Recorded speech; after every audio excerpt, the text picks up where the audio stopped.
સ્વામિનારાયણ સંપ્રદાયના એક બાદ એક સાધુની કામલીલાના ખુલાસા બાદ વિવાદ વકરી રહ્યો છે। તેવામાં સુરતના પાલનપુર પાટિયા પાસે હરિભક્તોએ વિરોધ પ્રદર્શન યોજ્યું। આ વિરોધ પ્રદર્શનમાં લંપટ સાધુઓ સમાજ માટે ખતરારૂપ હોવાના લખાણ સાથે પોસ્ટર જોવા મળ્યા।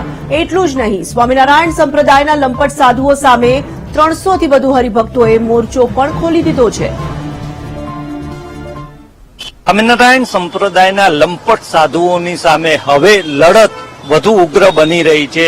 અત્યાર સુધી દરેક જિલ્લામાં કલેક્ટરોને આવેદનપત્ર અપાયા હતા, પરંતુ હવે આ હરિભક્તો અહીંયાથી સુરતથી એક નીકળી રહ્યા છે લોક જાગૃતિ માટે, અને તેઓ આ જુદા જુદા બેનર પોસ્ટર સાથે નીકળી રહ્યા છે અને સમગ્ર ગુજરાતમાં ફરી તેઓ લંપટ સ્વામિનારાયણ સંતો મહંતોની સામે જાગૃતિ લાવવા, હરિભક્તોમાં જાગૃતિ લાવવાનો એક પ્રયાસ કરી રહ્યા છે।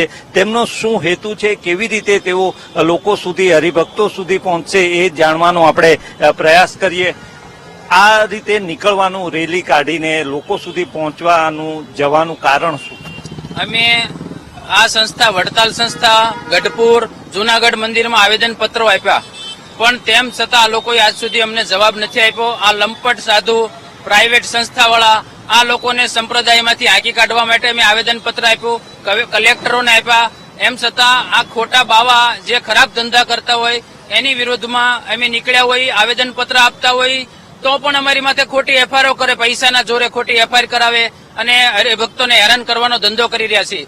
એના માટે અમે લગભગ 301 હરિભક્તો ગામડે ગામડે ફરવા નીકળી રહ્યા છીએ આજથી, અને ગામડે ગામડે સનાતન ધર્મના લોકો, હરિભક્તો, સ્વામિનારાયણ સંપ્રદાયના હરિભક્તો બધાને જગાડશું અને આ લંપટ બાબા સામે અમારો વિરોધ જારી રહેશે। જ્યાં સુધી સ્વામિનારાયણ સંપ્રદાયની અંદર જે કંઈ સડો પડેલો છે એ નહીં નીકળે ત્યાં સુધી અમે મૂકશું નહીં, એ અમારી માંગ છે।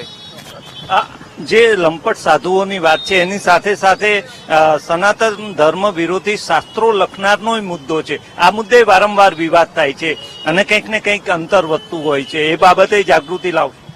ચોક્કસ એ પણ એ બાબતમાં જે દ્વારકાપીઠના ભગવત સ્વરૂપ શંકરાચાર્યજી પ્રભુ છે એમની અધ્યક્ષતામાં સુરત અને ત્રંબા મુકામે 2 બેઠકો યોજાઈ ગઈ છે, અને બંને બેઠકની અંદર આપણે સનાતન ધર્મની અંદર જે સ્વામિનારાયણ સંપ્રદાય છે એ પણ સનાતન ધર્મનો જ એક અભિન્ન અંગ છે, અને મૂળ સ્વામિનારાયણ સંપ્રદાયની અંદર શિક્ષાપત્રીમાં કોઈ પણ જગ્યાએ કોઈ પણ દેવી દેવતાઓના અપમાનની કોઈ વાત ભગવાન સ્વામિનારાયણે લખી નથી।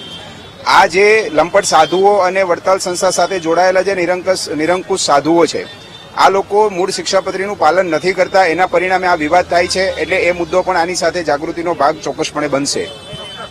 જે રીતે સંતો ઉપર, સ્વામિનારાયણ સંતો, જે લંપટ સાધુ સંતો છે એની ઉપર શોષણના પણ જે અને આર્થિક શોષણના જે આક્ષેપો લાગે છે, એની જાગૃતિ હશે? એને અમારે એક જ જાગૃતિ કામ છે કે ભગવાને જે બનાવેલી પરંપરા અને ગુજરાત હાઈકોર્ટે બનાવેલી સ્કીમ, વહીવટી સ્કીમ, એનો અમલ થાય અને શિક્ષાપત્રીનું પાલન થાય, એના માટે અમે ગામડે ગામડે આ બધા જાગૃતિ માટે અમે આજે કરવાના છીએ, અને આ બધું સંપૂર્ણ શુદ્ધિકરણ કરીને અમે સંપીશું। ચોક્કસ, હું ફરીથી આ જે મુદ્દાઓ લઈને હરિભક્તો નીકળવાના છે એમાં ખાસ કરીને સનાતન ધર્મ વિરોધી જે શાસ્ત્રો લખાયા છે એ મુદ્દો છે, તેની સાથે સાથે સ્વામિનારાયણ સંપ્રદાયનું જે બંધારણ છે એની વિરોધમાં જે કામ થઈ રહ્યું છે એની વાત છે। ગાદીસ્થાન જેતપુરને બચાવ, નીલકંઠ સ્વામી કોઈ છે એમને ભગાવવાની વાત છે। દીક્ષાસ્થાન પીપલાણા બચાવો, લંપટ બાલકૃષ્ણને ભગાવો, ગુરુકુળોને હટાવો, બાળકોનું યૌન શોષણ અટકાવો, ગુરુકુળોને હટાવો, સૃષ્ટિ વિરુદ્ધનું કાર્ય અટકાવો, સનાતન ધર્મ વિરોધી શાસ્ત્ર લખનારને ભગાવો સહિતના અનેક મુદ્દાઓ છે। એટલું જ નથી, પરંતુ સાથે સાથે જે લંપટ સાધુઓ છે, જે કે સ્વામી છે, આનંદ સ્વામી છે, વિવેક સ્વામી છે, આ તમામના નામ પણ સાથે અહીંયા લગભગ 300 જેટલા હરિભક્તો સમગ્ર ગુજરાતમાં નીકળવાના છે। શરૂઆત સુરતથી થઈ રહી છે, સુરતથી 5 થી 7 હરિભક્તો નીકળી રહ્યા છે, પરંતુ સમગ્ર ગુજરાતમાંથી 300 જેટલા સાધુ જે હરિભક્તો છે એ બહાર નીકળશે અને લોકો સુધી જઈને જાગૃતિનો પ્રયાસ કરશે।